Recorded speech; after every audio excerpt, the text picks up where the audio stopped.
അമ്പിളി രഘുവിനൊപ്പം പോയത് നന്നായി. അല്ലെങ്കിൽ ഇതൊക്കെ അവരും കൂടി അറിഞ്ഞേനെ. ശരിയാ. ഇന്ദ്രേട്ടന് അതൊക്കെ ഏറ്റവും വലിയ നാണക്കേടാ. വിനയനുള്ളപ്പോ ഇന്ദ്രേട്ടന് വരാൻ തോന്നാത്തത് ഭാഗ്യായി.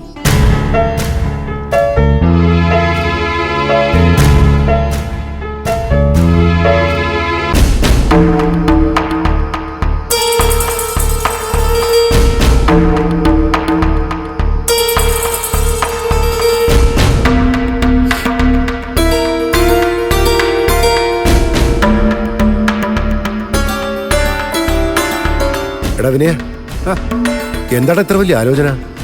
വർക്കൊക്കെ നല്ല രീതിയിൽ നടക്കുന്നുണ്ടല്ലോ, പിന്നെന്താ? ഒന്നുമില്ല മാമ, ഞാനിങ്ങനെ വെറുതെ ഓരോന്ന് ആലോചിച്ച് നിന്ന് പോയതാ. എത്ര വർക്ക് ചെയ്താലും ഈ പീതാംബരൻ സാറിന്റെ ഇൻട്രസ്റ്റ് കൊടുക്കേണ്ട ദിവസം ആകുമ്പോഴേ വയറ്റിനകത്തോട് കാളല. 75,000 രൂപ തിന്നാതെയും കുടിക്കാതെയും അയാളുടെ പെട്ടിയിലോട്ട് ഇട്ട് കൊടുക്കുമല്ലേ. ഇപ്പോഴാണോ വിനയ നിനക്കതിൽ ബോധോദയം ഉണ്ടായത്? ഞങ്ങളൊക്കെ ആദ്യമേ പേടിച്ച സംഭവം ഇത്. അതിന്റെ ഭീകരത ഏറ്റവും കൂടുതൽ മനസ്സിലാക്കിയത് ചീരുവാ. അതുകൊണ്ടാ അവൾ ഉടനെ രക്ഷപ്പെടാനുള്ള വഴി തേടിയത്. എനിക്കിപ്പോഴെല്ലാം മനസ്സിലാവുന്നുണ്ടമ്മേ. ഒരു കണക്കൂട്ടലും ഇല്ലാതെയാ ഞാൻ ഓരോന്ന് ചെയ്തു കൂട്ടിയത്. ഇതിപ്പോ കരകാണാ കയത്തിൽ വീണ ഒരു അവസ്ഥയാ. എടാ വിനയ, ഇനി അതൊന്നും ആലോചിച്ചിട്ട് ഒരു കാര്യമില്ല.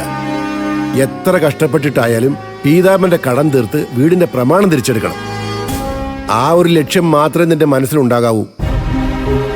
അതെ വിനയ, വീട്ടിലെ കാര്യങ്ങളൊന്നും നീ നോക്കണ്ട. അച്ഛന്റെ പെൻഷനുണ്ട്, പിന്നെ അമ്മാവനെ സഹായിക്കുന്നുണ്ടല്ലോ. വിജയമോന്റെ കാര്യം പോലും ഞങ്ങൾ നന്നായിട്ട് നോക്കിക്കോളാം. ചീരു തിരിച്ചു വരുന്നവരെ ആർച്ചമോളും ഭദ്രമോളും മാഷിന്റെ കൂടെ നിൽക്കട്ടെ. അവരെ അദ്ദേഹം പൊന്നുപോലെ നോക്കിക്കോളും. നമുക്കവരെ കാണണമെന്ന് തോന്നിയാൽ നമുക്ക് അവിടെ പോയി കാണുന്നതിലും പ്രയാസമില്ല. ഞാനിന്ന് പോയിരുന്നു അച്ഛനെ കാണാൻ. നിങ്ങൾ പറഞ്ഞ പോലെ ആർക്കും എന്നോട് പറയത്തക്ക പ്രയാസവും പരിഭവമൊന്നുമില്ല. അച്ഛൻ വലിയ സ്നേഹത്തോടെ എന്നോട് പെരുമാറിയത്. ആനന്ദമാഷ് വലിയ മനസ്സിന്റെ ഉടമയാ മോനെ. അദ്ദേഹം ഉള്ളിടത്തോളം കാലം ആ കുടുംബത്തിൽ നിനക്കൊരു സ്ഥാനം ഉണ്ടായിരിക്കും, അതുറപ്പാ. എനിക്കും ആ പ്രതീക്ഷയുണ്ടമ്മ. പിന്നെ അദ്ദേഹം എന്റെ ബാധ്യതകൾ തീർക്കാൻ ചില ആലോചനയൊക്കെ നടത്തുന്നുണ്ടെന്ന് പറഞ്ഞു. എന്താലോചന? പ്രമാണം തിരിച്ചെടുക്കാനുള്ള പണം തന്ന് സഹായിക്കാൻ അദ്ദേഹം പറഞ്ഞോടാ? അങ്ങനെയൊന്നും വിട്ട് പറഞ്ഞില്ല. നമുക്കെന്തെങ്കിലും ചെയ്യാന്ന് പറഞ്ഞു. പക്ഷേ അദ്ദേഹത്തിന്റെ സഹായം ഇല്ലാതെ തന്നെ എന്റെ ബാധ്യത തീർക്കണമെന്നാണ് എനിക്കുള്ളത്. അതെങ്ങനെ പറ്റോടാ? വീടിന്റെ പ്രമാണം തിരിച്ചെടുക്കാൻ പറ്റിയ പലിശയെക്കുറിച്ച് പേടിക്കണ്ടല്ലോ. അത് സ്വരൂപിച്ചു വെച്ച് മാഷിന്റെ കടം വീട്ടിയ പോരെ.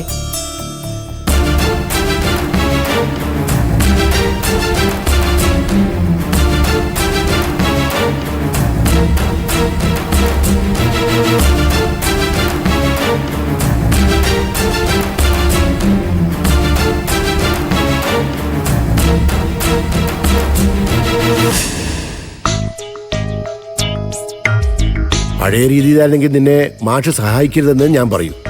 പക്ഷെ ഇപ്പോ നീ അങ്ങനെയല്ല, ഒരുപാട് മാറി. മാഷിന്റെ സഹായം സ്വീകരിച്ചാൽ അത് തിരിച്ചു കൊടുക്കാൻ കഴിയുമെന്ന പ്രതീക്ഷ ഇപ്പം മാമനുണ്ട്. നിനക്ക് ദൈവം ഒരു വഴി കാണിച്ചു തരാന്നങ്ങ് വിചാരിച്ചാൽ മതി. മോനെ, മാമ പറയുന്ന അനുസരിക്ക്. മാഷ് നിനക്ക് വേണ്ടി എന്തെങ്കിലും ചെയ്യുന്നുണ്ടെങ്കിൽ അത് ചീരുവിനെ മക്കളെ ഓർത്തിട്ട് തന്നെയായിരിക്കും. അതിന്റെ അർത്ഥം എന്താ? അവരിനി എന്നും നിന്റേതായിരിക്കും എന്നല്ലേ? അങ്ങനെ തന്നെയാ ഞാനും അതിനെ കാണുന്നത്. എന്നാലും ഞാൻ അവരോട് ചെയ്ത കാര്യങ്ങളൊക്കെ ഓർക്കുമ്പോൾ ഒരു വല്ലായിക. എന്തായാലും ഞാനൊന്ന് ആലോചിക്കട്ടെ. നല്ല രീതിയിൽ മുന്നോട്ട് പോകണം തന്നെ അമ്മ എനിക്കും ആഗ്രഹം. നിങ്ങൾ പോയി കിടന്നോ. ഞാൻ 2-3 കോളുണ്ട്, അത് കഴിഞ്ഞിട്ട് വരാം. ശരി, മാമ പോയി കിടന്നോ. ആ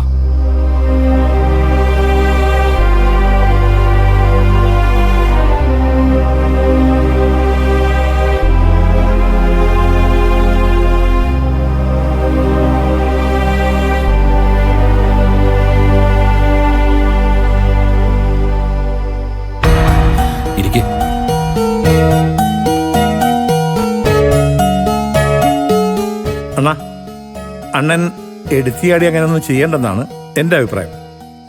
വിനയന്റെ സ്വഭാവം അണ്ണൻ അറിയാലോ. പാലം കെടുക്കോളം അവൻ നാരായണ നാരായണ എന്ന് പറയും. അത് കഴിഞ്ഞാൽ പിന്നെ നാരായണനുമില്ല ശിവനുമില്ല. വിനയന്റെ ബാധ്യത ഓർത്ത് ചീരുമോൾക്കാണ് ഏറ്റവും ആശങ്ക.